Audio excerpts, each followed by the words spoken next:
Hey guys, welcome to Vet Ranch. I'm Dr. Carrie, and this is Oren. He was just brought in from animal control. He was picked up as a stray, and he does have a collar. He had a collar on, but he has no microchip and no tags on his collar, which is tough because we think every time in this case how great it would be if people had identification, especially because of natural disaster. You know, we just had a bunch of tornadoes and there's a lot of stray dogs running around without microchips. So anyways, public service announcement, microchip your dogs. But he just came in. He's got a couple of punctures on his head right here that the shelter had shaved, and a major problem back here. He's probably about a 9-month-old male. So as you can see, this is what we call a degloving injury, because it's like you took a glove and just ripped it off. So all that skin is ripped off and gone. So these are definitely a challenge for healing because you have no skin to close, nothing to suture. And then here, I'm really worried about how we're going to get this covered. I'm probably going to have to amputate this tail because there's no way to get skin down there. And it looks like his tail, I don't know if his tail was bitten off, but there's bone down there too.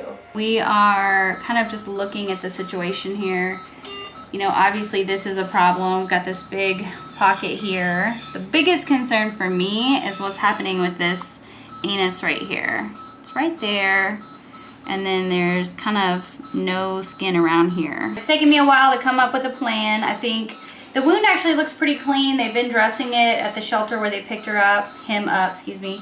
This is just bone on the end here, so we're gonna have to amputate some portion of the tail. It'd be a lot easier for me to amputate it as short as possible. That way, that's less skin and wound that has to granulate in and heal.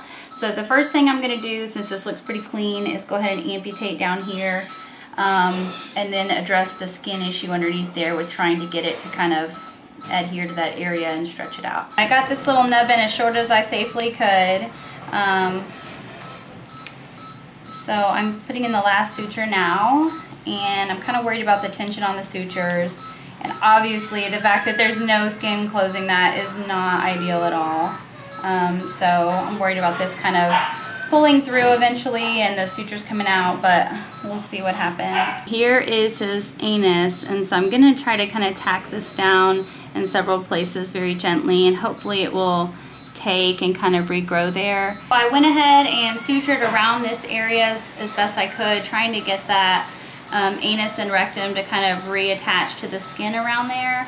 I've made all of these little perforations, which looks terrible, but I wanted to give the skin a little bit more stretch and more elasticity because these will heal in just fine. And here's my little nubbin. I'm going to try to suture this over this tail like that, and I'm hoping it won't put too much tension on that suture. It's okay. We are checking on our little Oren. He apparently got to his tail last night, so he was just wearing this kind of bite knot collar, which looks like a neck brace. And for a while that was working, and then he figured out how to kind of get to it. So we have the cone on as well. This is what his little tail looks like because he took the sutures out. It still looks better than we expected. I mean, I expected a lot of this to slough. And the best news is that he is able to actually defecate. So that is the huge mystery. So we're excited about that. We are checking on his little tail. So I showed you last time how I kind of got the sutures out. Well, he got them all the way out. We're gonna remove these. This is starting to adhere underneath there. So remember last time I stuck my hand in there and it was like this huge pocket? It's not like that anymore. It's just kind of adhering. And this looks like it's starting to granulate in. So he is gonna heal. It's just gonna take a while. So today we're just gonna clean it up. It's been 2 weeks and we're gonna send Oren home today with his foster because I think his tail is healing all right.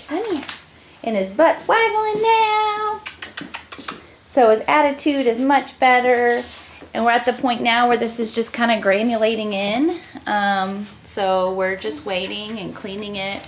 So hopefully soon he'll be able to go up for adoption. It's been 2 weeks and he's doing great in his foster home. He's being a little pill. He loves to play with other dogs. So he's really coming out of his shell. And this is his little bum. Look how good that looks. He's pooping normally and it's really starting to contract in and heal. So we are so excited He's like, what are you doing?